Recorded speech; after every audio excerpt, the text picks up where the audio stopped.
It's really hard to start a career, to find meaningful work, but it shouldn't be lonely. And actually, it can't be lonely. If you're lonely in this journey, it means you're isolated. If you're isolated, it means there's no one there to pull you in. And that's the only way in. Find the people who you know are also struggling to find their first good job, and then make a little posse together, make a little squad. That's going to be your source of camaraderie, of momentum, of accountability, of levity, and also quite possibly the person who pulls you into that first job by putting your resume on the top of the pile. Do you think money takes up more life space than it should? On this show, we discuss with and share stories from artists, authors, entrepreneurs, and advisors about how they mindfully minimize the time and energy spent thinking about money. Join your host, Jonathan Dio, and learn how to put money in its place and get more out of life.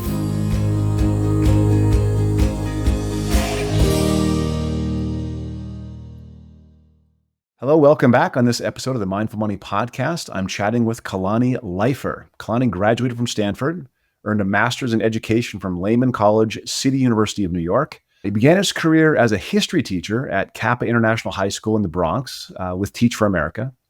He did the McKinsey consulting thing in Zurich and Dubai, as well as being a project lead at Google. I wanted to have Kalani on the show to talk about his work at COOP Careers. Ben Wadolski, who was on episode 103, made the introduction a few months ago. And Ben and I talked about the economics of higher education, and Kalani's work follows on this path through a process at COOP that overcomes underemployment through digital skills and peer connections with the goal of reigniting the American promise of upward mobility.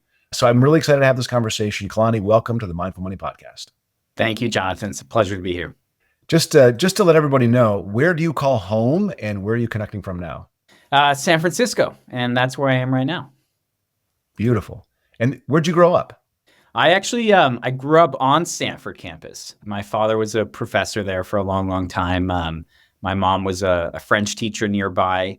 So yeah, grew up on Stanford campus, which is a really special place to grow up. Growing up on Stanford, growing up in the Bay Area at all, what did you learn about money and entrepreneurship growing up?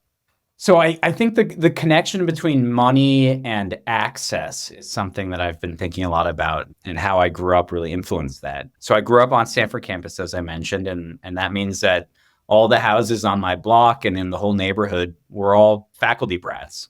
You know, I think, really understand at the time just how special or powerful that would be. But it also means I grew up right next door to Palo Alto. And back in the 80s and 90s, it wasn't quite the Palo Alto that we think about now in terms of sort of the epicenter of tech money. But it was definitely an upper middle class, even more so, place. And I remember growing up as the son of two educators, actually not feeling like the wealthiest family in the community, and actually being surrounded by families who had quite a bit more money. And then on the flip side, Palo Alto is right next door to East Palo Alto. And the disparity between those two communities is quite breathtaking. And so I kind of got to grow up in the middle of all that, around families who were just astronomically wealthy, and then others who were really struggling. And I think that made a big impression on me. And then another thing you realize growing up on Stanford campus, in the Bay Area more broadly, is just how powerful proximity can be for your chances in life, and also how powerful nepotism can be in terms of getting where you want to go. And so I think, the older I get, the more I reflect on just how much of the things I've been able to do in my life were because I knew the right people in the right places, and they were willing and able to do casual favors for me. That's really gotten me thinking about the power of connections. You mentioned in the intro just what a peer connection can do. And you mentioned that I went to Stanford undergraduate, and so that actually in many ways was my first real big experience with the power of nepotism. And I was a really good student in high school, but a lot of really good students don't get into Stanford, and trying hard to this day to make use of that access, and really thinking about how it is that people pull people into their institutions rather than some meritocracy pushing us into them. I'm curious, if you go back to You mentioned East Palo Alto. You mentioned how just incredible wealth in Palo Alto and around Stanford generally. Did you experience both those? I mean, did you have friends in both camps? Did you play basketball or go to a summer camps where it's just, both groups of people were there? And I'm just wondering if you fast forward 30, 40 years, if the mixing is less than it was. Yeah, I think the mixing is less than it used to be. And I hate to say it, but it was not, there was not a lot of mixing even back when I was in school. There was, elementary school felt very mixed. So I went to this elementary school called Escondido Elementary, and it was really the children of faculty, the children of grad students coming from all around the world, and actually not in a strong economic position themselves at that time. And then kids coming in from East Palo Alto. And that felt really mixed and rich in terms of experience. And then by the time you get to middle school and then certainly high school, you start to get tracked. And you could be at the same school, quite a diverse school, but your classes and your sports teams were often incredibly homogenous. Yeah, that's something that made a big impression on me as a kid. I'm wondering if there's any specific instances of discussions of money around the dinner table, or how you were raised to first recognize and deal with money in general. I'll connect that here to the way we talk about education. I think as a kid, I grew up believing that education was this noble pursuit and an end in its own right. And then it wasn't really until I got to college, and I stayed in the area, of course, and in college started doing a lot of tutoring, including in East Palo Alto. And the kids I worked with there, and the way that we talked about college and why someone should go to college, I really came to understand that, yes, it's beautiful to say that education is an end in its own right, but for so many people, education also has to be a means to an end. And there's nothing transactional about that. It's very concrete, very real. And actually, I remember that's what I wrote my Teach for America application essay about back in 2008, was really coming to understand that a lot of people, they can't just navel gaze and invest in their intellect. It's really about progress for themselves and for their families, and sometimes even survival. I want to dig into the work you're doing at COOP Careers, but just before we do that, is there anything we missed about the career trajectory in the intro that you think is important to the story? Well, I think the most important experience I ever had professionally, other than co-op, and now it's been about 10 years, so maybe that one takes the cake. But there's no way I would be doing co-op if I hadn't started my own career as a high school history teacher. So graduated in 2008. Unlike a lot of my peers that year, as you may recall, that was a gnarly year to graduate. Rough year. Yeah, rough year. Unlike a lot of my peers, I had a job offer lined up. Actually, not even a job offer, a spot at Teach for America in New York. And then through that, I got connected to a school in the Bronx called Kappa International, as you mentioned. And that was back during the Bloomberg administration in New York, when there was a big movement to shut down big schools and open 6 or 7 or 8 high schools in the same building, sort of this small schools initiative. And so I was 21 years old when I joined the staff of Kappa. I actually got, these schools started with a freshman class and a sophomore, junior, and senior, and they sort of grew into themselves. And so I got to teach the first cohort at our school. It was the class of 2011 at Kappa. It's about 120 students. And to me, that experience and the relationships I built there are what kind of set this path in motion. And I think there's 2 things I would emphasize. One is that our students thrive. Like that first cohort in particular was really magical. And it was not because our school had, I don't know if I can swear on your podcast, so I won't. But we didn't have our stuff together yet. We were a bunch of 21, 22-year-old teachers, a lot of us white folks from the suburbs, with this incredible principal, so passionate. But, we were just getting started. We didn't have systems and processes, and we weren't a bunch of experienced, effective teachers. And somehow our students really thrived. I think we had almost everyone graduate on time. The vast majority go off to college right away. And it was so clear to me as a teacher that they weren't thriving because of us. They were thriving because of each other. And that first cohort was so tight. It just really struck me, even at that young age myself, that there was a lot of power coursing through the classroom. Some days that power would be turned against me, but on most days I could try to harness it for the lesson plan. And it was really these peer relationships between 16-year-olds and 17-year-olds that they pulled each other across the finish line, kicking and screaming, and they motivated each other. They held each other accountable to achieve big, important public policy goals like high school graduation and college enrollment. And so that made a huge impression on me, that there is real economic power between young folks, and that we so often overlook that, right? We think that it's sort of a byproduct if we notice it at all. But to me, it was very clearly the main show. And then the second piece I'd share is that I was one of those teachers, like a lot of teachers across the Bronx, across New York, across the country, that was promising my kids, if they worked hard and played by the rules and earned a bachelor's degree, that would be enough to get a foothold in the middle class. Nothing fancy, but that's the American dream. And essentially a social contract in America. And so to me, it's those two pieces, that promise of higher education, and then learning in the years after that how broken that promise could be, how hollow that promise is, particularly for a lot of first-generation college goers. So that kind of was the challenge that I encountered, that I felt very personally. I felt like I had made a promise to young folks who I cared about and cared about me, and then feeling that was a betrayal. And then on the flip side, seeing this power that my students shared with each other. And it was kind of that broken promise combined with that power I got to see in the classroom. And that's what co-op is. So we'll talk about co-op here in a moment. Yeah. But I think this is a big national broken promise of higher education. And the way we're going to solve it is through peers and their relationships with each other. Yeah, and just before we get there, I'd like to, if you could, sort of create a statistical picture for the audience. Like, there's a lot of, like, as you said, there's this big promise, a lot of long-term economic, or hope for long-term economic well-being that's tied to the college degree. So what's gone wrong with that, and what's that statistical picture look like?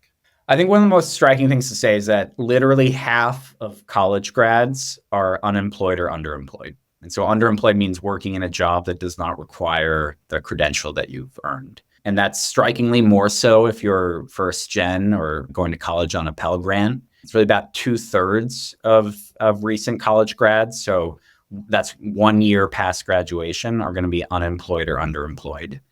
And then if you fast forward 3 or 4 more years, some of those folks will find their way into good jobs, but about half of first gen and low income college grads remain unemployed or underemployed 4 years after graduation.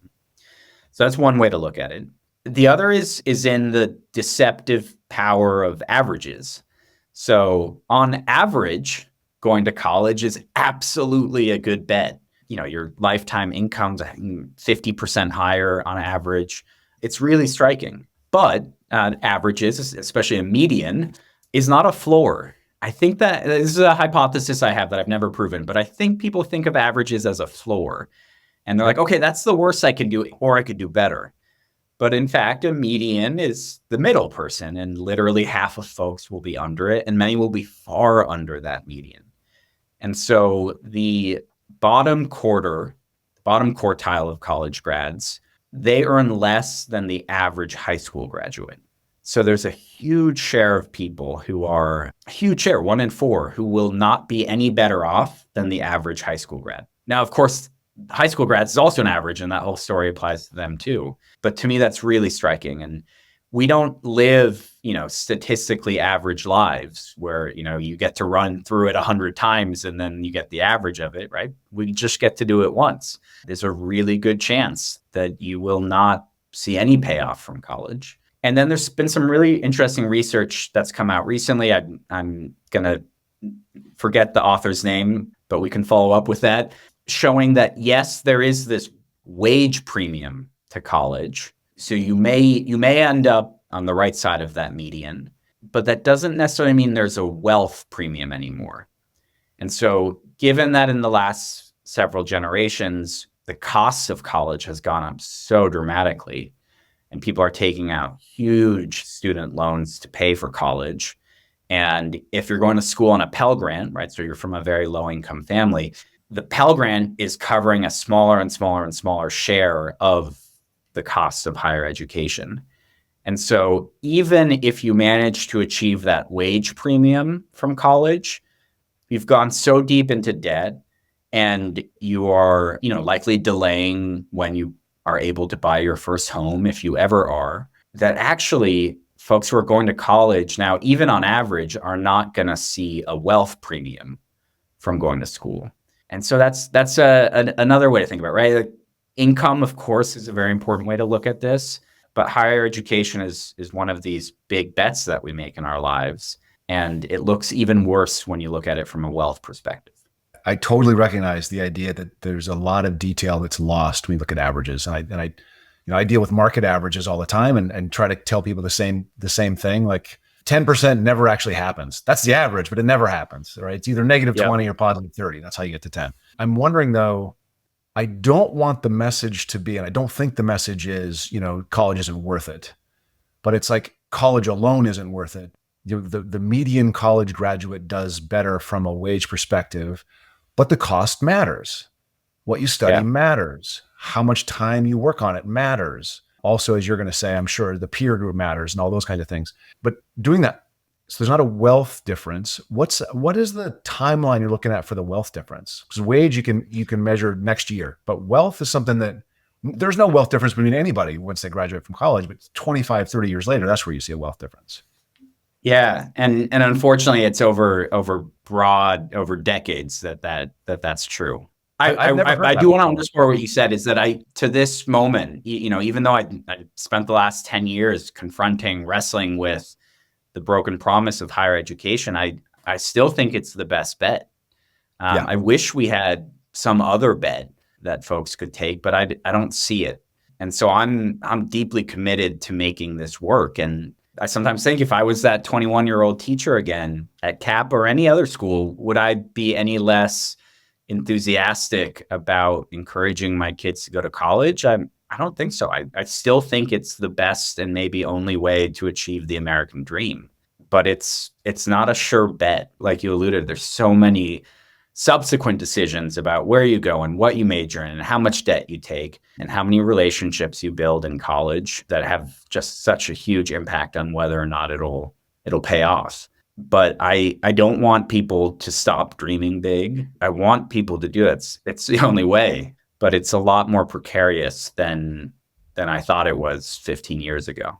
So we talk a lot about, actually you talk about upward mobility, right? So that's what you're referring to when you talk about the wealth difference. So what is it that holds people back? It sounds like if I am the third generation of my family to go to college, I kind of have I have a benefit from that, even though it's my first time. But my dad can say, hey, this is what he did. This is how you sign up for classes. This is how you do that. So what is the total picture that's different between a first gen student and like a third or fourth or even a second gen student? So and this is where I have hypotheses. And if I got to run through my life a few times, one of them, I would definitely be a big data analyst. But to me, the biggest factor and the most overlooked is relationships. Often when we talk about first-gen grads, we're thinking that they don't have connections to older people in positions of power. And that's true. That's true. It's not that their social networks are any weaker. There are strong, powerful relationships, but they often will not have someone in the generation or two above them in a position of power that can pull them into a career. So that's true, and I think much discussed. What I'm struck by is that you can also graduate from college without a wealth of peer connections. And so I think when we talk about higher education, people in positions of privilege and power, they're often thinking back to their own undergrad experience, where they probably moved into a dorm on some hot afternoon in September, and then graduated with the exact same group of people 4 years later on some hot day in June. And in the time in between, spend hours, hundreds of hours, drinking beer and having philosophical conversations in their dorm room late at night and going to parties and going on just all of this, right? We have this Hollywood sense of what college is. So much so that we even call it a 4-year degree, as if that's how fast it takes most people to earn it. But for so many Americans, their higher education journey looks nothing like that, right? They're very likely to have started in a community college and transferred, maybe transferred again. They're certainly not graduating in 4 years. You might graduate in 5, 6, 7 years, maybe takes 15 years because you took a 10-year gap in between. You're working, you're commuting, you have family responsibilities. And so it's very, very common actually that, you may graduate and earn that bachelor's degree, having learned all the skills, having gained the same credential, but graduating with essentially few or no peer connections of folks who are in the same position you're in, which is having just earned a degree and transitioning into the workforce. So when I think about my undergraduate experience, actually literally just yesterday, I was catching up with my freshman roommate, who's now a professor at the University of Chicago. But when we graduated, I think we probably had a couple hundred, maybe more peers and near peers. So folks 1, 2, 3 years ahead of us who we could have asked for a favor after graduation, who we could have asked, hey, can you forward my resume to your recruiting team? Can you put my resume on the top of the pile? Can you grab coffee with me and tell me about the interview process at your company? I didn't realize then, and now I'm painfully aware of just how powerful those kinds of relationships are. We spent 4 years marinating in each other's social capital. And what that meant was after graduation, we could turn to each other for informal favors that have very little to do with our professional acumen, our potential, anything like that. They're informal, non-professional relationships that we can then stick into an employee referral system and out pops a good job. And we like to think that that was some kind of meritocracy that got us that job, but it was really a collection of non-professional relationships that lead to that professional success. When I look out at the kinds of college experience that our fellows at Co-op have, they're going to the City University of New York or California State University or University of Illinois, Chicago, and maybe not living in a dorm, actually almost certainly never living in a dorm, and not starting and finishing with one cohort of peers, and sometimes graduating with maybe 1, 2, 3 folks that they could ask for a similar favor. And what that ends up meaning is you're entering the job market not ensconced in a community of peers, but rather out there on your own. And that means that there's not necessarily someone who can take your resume and put it on the top of the pile. And again, it's great if you know the CEO in the corner office, but that person's probably not very involved in entry-level hiring. And they also probably don't know a bunch of 22-year-olds. And so it's the most junior people on staff who, when their company needs to hire, right, the recruiters are going to them and asking, who do you know? Who do you trust? Who should we interview? And so it's actually the most junior people at the company that I think have an immense, almost scary amount of power in the economy. I think more and more. I think my own company is like, hey, do you know somebody that we could hire for XYZ? Like constantly, because it's so difficult to find great people. Yeah. I just want to be real clear about something. It sounds like what you're talking about is cross-class relations, not just freshmen knowing freshmen, but freshmen knowing sophomores and juniors and people that are going to be landing in the job market a year before them and figure it out and have those. And then if you fast forward 10 years and you've got 10 years of people getting a degree or know people that are younger than them, and sort of fosters this continuous revolving, not just peer, but sort of a peer mentor, not mentor, not someone that's a generation older, but a year or 2 years older. Is that we're talking about that kind of a peer group?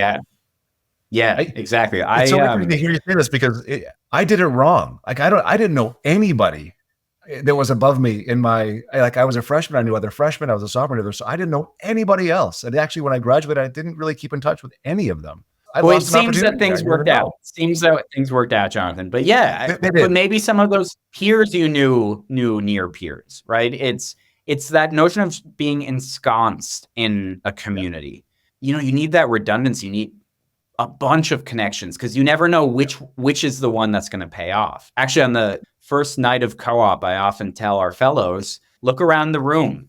You're not going to love all these people. Some of them are going to drive you crazy, but 10 of them are going to become really meaningful connections. And one of them is going to be the reason you get your first $50,000 job, but you don't know which one, which means each of those relationships is worth $5,000 to you, which is an awful way to talk about a friend, but it's not wrong. And if you had, $5,000 in your purse or in your backpack, like you would hold that tight on the subway, walking home from work, right? It was precious. You would care for it. And that's what we want folks doing in our program is investing in those relationships and acknowledging I think scary, kind of shocking amount of economic value that exists in what we think of as being just kind of goof off relationships. It's like, nope, that's going to be precious to you one day. But I do want to emphasize the point you made about near peers, right? I think peers are incredibly important, but there's something uniquely important about near peers.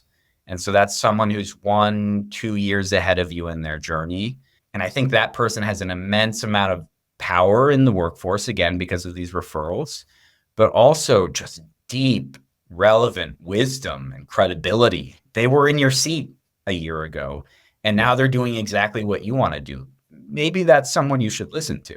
And so that, we'll get to it, but that's how co-op works, is really acknowledging the power of peers and then particularly the power of near peers. What's the actual process? Like, what does co-op do?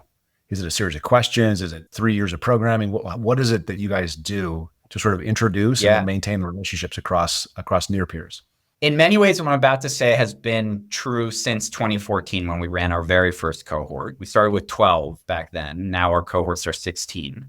We bring together 16 peers who are, and we call them fellows. They're the first in their families to graduate, and almost all of them go to college on a Pell Grant. So that's something they have in common, the trials and triumphs of being a first-gen college grad. And I really want to emphasize the triumph there. Like, it is a big deal to navigate to graduation, and often not at, a country club 4-year residential college, but rather at a big public institution, a commuter school, where the path of least resistance is not to graduate. And so there's a lot of shared experience there, shared dreams, a lot of young folks from immigrant families, and the extra pressure and expectations and higher stakes that come with that. And each of them is unemployed or underemployed. So they've earned a bachelor's degree. They've probably spent the last 12 to 24 months submitting hundreds of applications online, never hearing back. And at some point, the natural, rational thing to do is to internalize that there's something wrong with you as a candidate. Mm-hmm. There's something defective. And there's this sense of being defeated, of being broken in some way, that a lot of young folks are coming to co-op with. And one of my favorite things is in the first couple of weeks when people are looking around the table, looking around their group of 16 and realizing, like, oh my God, like, he is such a hustler and she is so smart and they are so creative. And they're also unemployed or underemployed. And then this kind of like this weight lifting off of you and realizing, okay, maybe I'm not broken. Maybe there's something bigger here that's broken. And so that group will come together every night, Monday through Thursday, 6:30 to 9:30 p.m. over 16 weeks. So huge commitments, about 200 hours altogether. And our curriculum has 3 pillars: head, heart, and hustle. Head is what people would often call hard skills. So we're teaching, we have a digital marketing track, a data analytics track, a financial services track. I will say all of those tracks are learning a lot of Excel. If there's one technical skill other than AI, maybe we'll get to that. That's new. It wasn't there when we started. If you can run pivot tables in Excel, you are already off to the races. So we do a lot of Excel in that part of the curriculum. And then heart and hustle is what people sometimes refer to as soft skills. We've sort of broken them out. The heart piece is the sort of the introspective work, touchy-feely, and just really explicitly investing in relationships, the quality of relationships you have within your cohort. And then hustle is all the stuff you got to do to get a good job. So your resume's got to be on point. Great cover letters, your LinkedIn profile needs to be popping, like all that stuff. And it takes a lot of work. I don't know if you've ever, I'm sure you have, we all have helped someone with their resume. That takes a lot of work. And the stakes feel so high, right? You have to somehow sum up your value and the economy on a single piece of paper. So like that takes a lot of work. The way we're able to do all that hard work with our young folks and do it in a really intimate way is through our cohort captains. So each cohort of 16 peers, of 16 fellows, is led by 4 captains. And these are all near peers. So 1, 2, 3 years ahead of our fellows in their career journeys. I think what makes Co-op really special is that every single one of them is an alum of our program. That was not true in the first year. We did not have alumni yet. But by the end of the first year, I remember our alumni from our first 3 cohorts just kind of kept coming back in the evening to hang out. Even though they'd gotten the job that they came to Co-op seeking, they were still hungry for community, right? They wanted to be together. And it dawned on us like, oh, you actually have the job during the day that this next group wants. I'm not an expert in digital marketing or data analytics or anything like that. And so they have that job, and they also have this deep, hard-won wisdom and credibility that really resonates. And they are examples of what you can achieve if you really invest in this program and invest in yourself. So yeah, the way Co-op works now, we have 16 Co-op fellows in each cohort. We have 4 cohort captains who come back in the evening and coach. We've now done that almost 500 times. So we're doing that in New York, in the Bay Area, in Los Angeles, in Chicago, and we just launched in Miami as well. But that's the core experience of Co-op, and everyone who goes through it, wherever they do it, they have that same kind of shared experience. And then maybe just one more thing I'll say about it is a lot of workforce development nonprofits, they work really hard to create job placements, right? So a kind of let me say an artificial job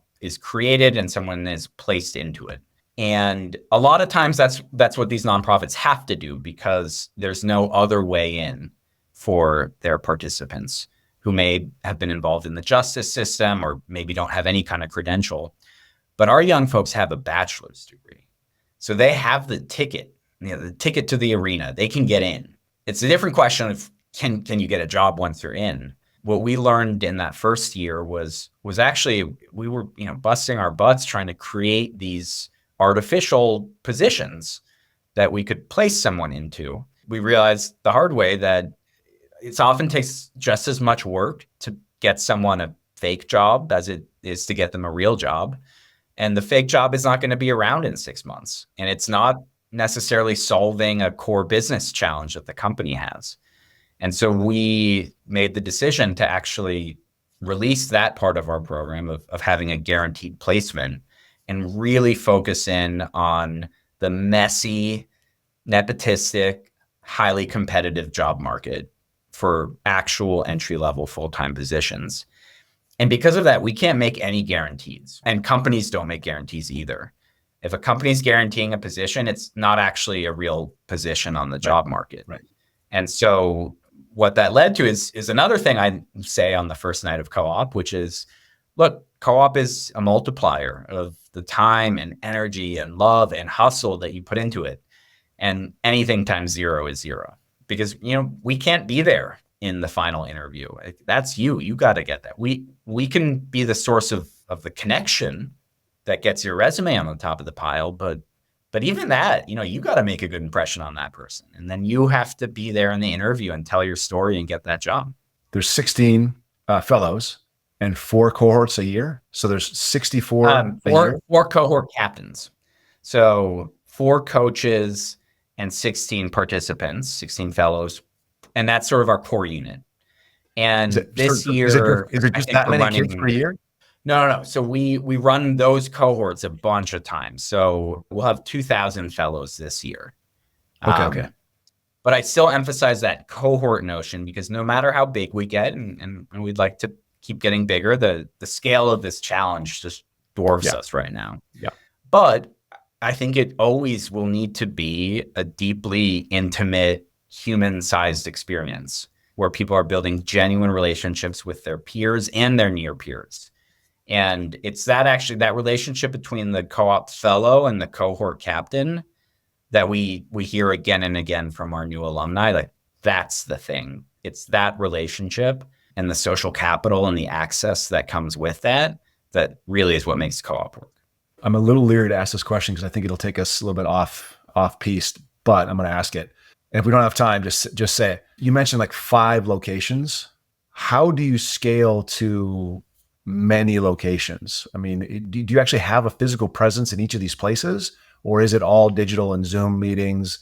And then what's the possibility of scaling? What would that take to scale? Is it a federal investment, or is it a per college or per university investment? Or is it just individual companies saying, is it Microsoft saying, yeah, we'll give you this and hopefully that'll do something? How does that scaling work in your mind? I love this question. It's the question that we're obsessed with right now and trying to answer. So I'm going to share my hypotheses with you. And by the way, big shout out to Microsoft. They are a wonderful partner of ours and have been for many years. But I don't think it's going to be on the employers to solve this. But they are an essential component. We need the jobs that they offer, right? Like it's that entry-level $50,000 job for a recent grad who doesn't have a bunch or any professional experience, who has so much left to learn. And by the way, that's true of every grad everywhere, whether it's Stanford or the City University of New York. Every grad has a lot left to learn.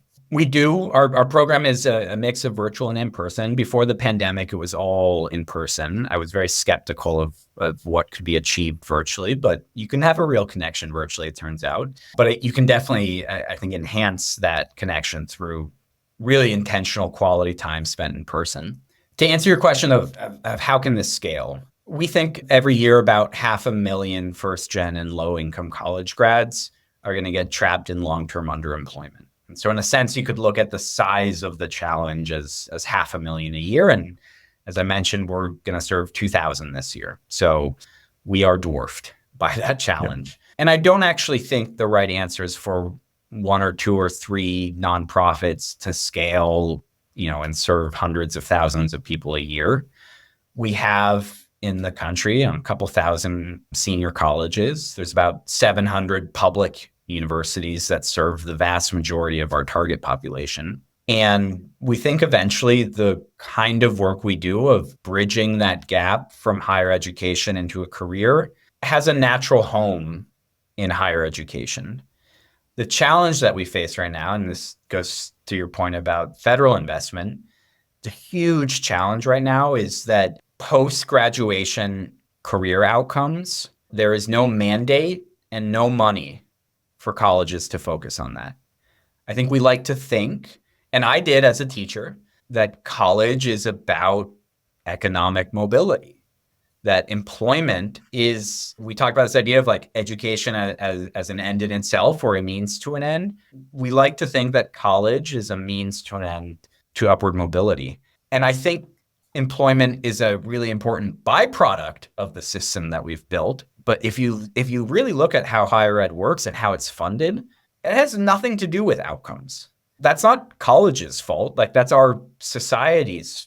We're all responsible for that. We decided to scale an academic institution. I won't go too deep into the history. Go back to, World War II and then the GI Bill, and we've made huge progress in democratizing higher education. But nowhere in there is there a mandate or money for colleges to be focused on the career outcomes of their grads. The incentives it's all about enrollment and credit accumulation. The more cutting edge colleges are thinking about graduation rates. And we're just starting to see the early movement towards a stronger focus on outcomes. But my dream, if I could just dream real big, federal Pell Grants. So those are federal grants for low-income students or students from low-income families to go to college and get $6,000 to $7,000 a year. And we spend about $30 billion a year as a society on Pell Grants, just on Pell. And we spend about another $15 billion on the state equivalent of that in each state around the country. And so that's $45 billion that we're spending on higher education. I think on the premise, and unfortunately the false premise, that is going to lead to upward economic mobility for low-income Americans. If I could wave a wand, I would say every young person or not so young person who goes to college on a Pell Grant and manages to earn a bachelor's degree, which again that is not the path of least resistance. It's a huge deal. If you earn a bachelor's degree on a Pell Grant, I think that should unlock 1 extra year of Pell Grant funding that can be used to fund bridge programs like Co-op is trying to be, and we have some other awesome peers in the space that is dedicated to that transition. I don't want to take away money from colleges that they desperately need right now to spend on their core offerings. I think we do need incremental investment, and I think that should be tied to career outcomes. And then there could be a flourishing of different approaches of how to do that. And maybe in some cases, colleges are building those programs themselves. And in other cases, they're working with nonprofits and kind of subgranting to them to run these bridge programs. But I think the big challenge we're facing as an organization is we do everything through philanthropy right now. We raise every dollar we spend. That can get you to the place where we are now, serving 2,000 fellows a year. To go much bigger than this, you need to unlock some kind of reliable earned revenue. And I do think we have an appetite as a society to spend money on upward mobility. I think it's why we spend $45 billion on financial aid, not to mention the trillions in student loans that we guarantee as a society, the hundreds of billions in student loans that the Biden administration, I was going to say they have actually forgiven. Yep. I can't say the exact number, but tens and tens of billions of student loan forgiveness. So I think the appetite is there. There's no other thing I can point to and say this has an average of 50% increase in wages. So I do believe college is valuable. I do think it's the best thing we've got. And I don't think we need to burn it down and build something new in its place. But we do need some incremental funding that is very, very sort of laser targeted on the transition from higher education to careers. I think it's very compelling. I think it's really very compelling. And I would wonder if it'd be easier, and this is just, I guess I'm pontificating here, if it'd be easier to start with the state of California. Because I know the state of California, or maybe the state of New York, somewhere where they're like, yeah, we need to figure this out. Whereas I think at the federal level, almost impossible, right? Very, very, very, very hard. But if, state of California, because inequality is that's all we talk about. That's all we talk about. How do we bridge inequality? How do we bridge it? How do we make this better? It's just constant. It's a refrain. It's in the media every single day, especially here in California. I hope you find a way to do it. I think it's a huge and important task. Thank you. I agree. And I agree that cracking this in one state or another is going to be the way we start. And I just want to be very humble. We're at the beginning of this journey of figuring out how to shift institutions, how to play in the public funding realm.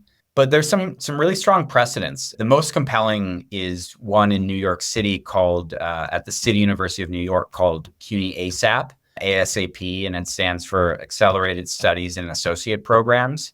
And it's a wraparound program that has now been deployed at all the community colleges in that system with the intention of increasing associate's degree attainment rate.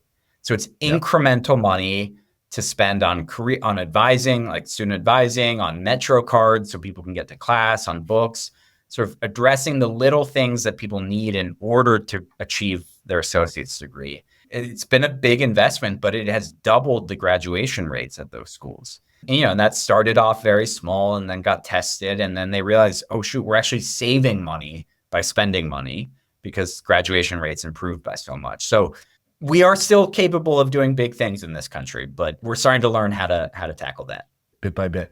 So I ask every guest this question, and I have to tweak a little bit for everybody, but I want you to really simplify this for us. If someone on your team, or if you're talking to, a recent college grad that fits the bill for the program, what's the first thing that they should focus on that's going to lead to better economic success for them? I would acknowledge that this is hard. It's really hard to start a career, to find meaningful work, but it shouldn't be lonely. And actually, it can't be lonely. If you're lonely in this journey, it means you're isolated. If you're isolated, it means there's no one there to pull you in. And that's the only way in. We have this myth of a meritocracy in America, right? Pull yourself up by your bootstraps, rugged individualism. No one in any position you want to get to got there on their own. Again, it's great if you know the person in the corner office with all the power, but actually they don't have all the power. And I would encourage people to, first of all, I definitely encourage them to apply to Co-op. We're recruiting for the fall cycle right now. But like we said, we're not everywhere. We're never going to be everywhere. But I think what makes us special is also something that you can create in your own life by identifying 3 or 4 or 5 people Maybe you never even got close with them in college, right? Maybe you just kind of noticed them. They were sitting in a lot of your same lectures, or, maybe you saw them at a cafe. Like, find the people who are also struggling to find their first good job, and then make a little posse together, make a little squad. That's going to be your source of camaraderie, of momentum, of accountability, of levity, and also quite possibly the person who pulls you into that first job by putting your resume on the top of the pile. So the very first thing I'd say is don't do anything alone. Find your people and do it together. And then, every minute you invest in networking is going to benefit them, and every minute they invest in it is going to benefit you. And that's how you start getting at this multiplier effect. The flip side of that is, what's one thing that they're doing probably that's not going to help them that they should stop doing right away? I'll share two things. One is blind applications. They just very often are just going into a black hole. That said, even in our own program, we require people to apply to 20 jobs. Because actually, even if you get a referral, you still need to be in the job system, right? You still need to be in whatever recruiting system that company is using. So you can't actually get away from the application. You're going to have to do that at some point. But just like mass applications, it's a recipe for disappointment. So then beyond that, I would say two things. One is, don't look at each job, each application as a chance to succeed or fail, because then you're going to be failing a lot. And that hurts. But if you look at it as one big project that you're working on, and you really just need one of those to go your way, then you're not waking up every day failing 20 times. You're chipping away at this big project, and you will succeed. And then the other is, don't internalize it. Don't let what's broken about this world, about this job market. It's so easy to take that and turn it inside and say there's something wrong with me. We're working on 400 years of racial injustice, disparity. Our schools, our neighborhoods are deeply segregated. And if you look at our job market that's so dependent on relationships, that's then taking all that segregation that we see in our schools and our neighborhoods, and it's kind of importing it into the professional sphere. If you ask a guy like me, a white guy, privileged, hey, recommend people, refer people to this job. Oftentimes, I'll do it enthusiastically, but it's going to be people who look just like me, similar background, like the people who I'm ensconced with. And you repeat that 100 million times, and that's the American labor market. It's a choice whether you make that about you or you make that about America. And I want to encourage you, don't take all that's broken about this big, messy, wild, beautiful country of ours and make it about you. And don't do it on your own. You don't have to do it on your own. It's a bit of a numbers game, right? It's you got to apply a lot, but at the same time, you got to do it with partners. You got to do it with peers. So just before we wrap up, I want to come back to the personal again. So what was the last thing you changed your mind about? Oh, this is such a good question. Well, let me say the jury's out on something for me. We're wrestling with this question of how do we scale, and can we do that as part of the university system or outside of it? For the first 10 years of co-op, I was really convinced that we should build this outside. Maybe let me say the first 7 or 8 years. And then the last 2 or 3 years, I've really believed we need to go inside college and figure out how to make it work there. And that's now something I'm calling into question, something I'm really thinking hard about, because the challenge is so big, but it's very hard to change big institutions. And so, I don't know if that's a satisfying answer. The jury's still out for me on that. I think we're going to hit our first big goal of 10,000 careers quite soon. And I think we could get to 20,000 the way we're doing it now. But the question is, how do we get to 100,000? How do we reach these 500,000 people a year? And so, not a satisfying answer, but the jury is out on that, and maybe have me back in a couple of years and I'll have a more definitive answer there.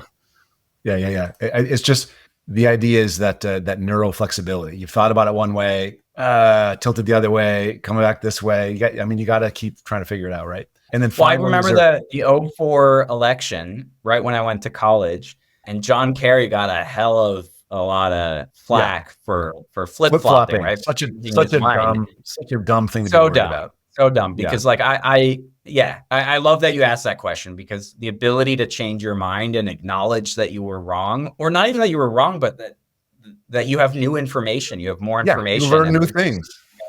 Yeah, I'm all for that. So I'm actually going to keep noodling on that question today. And yeah, I appreciate it. I appreciate you and this opportunity. Thank you, Jonathan. You bet. Tell everyone how they can connect with you before we get off.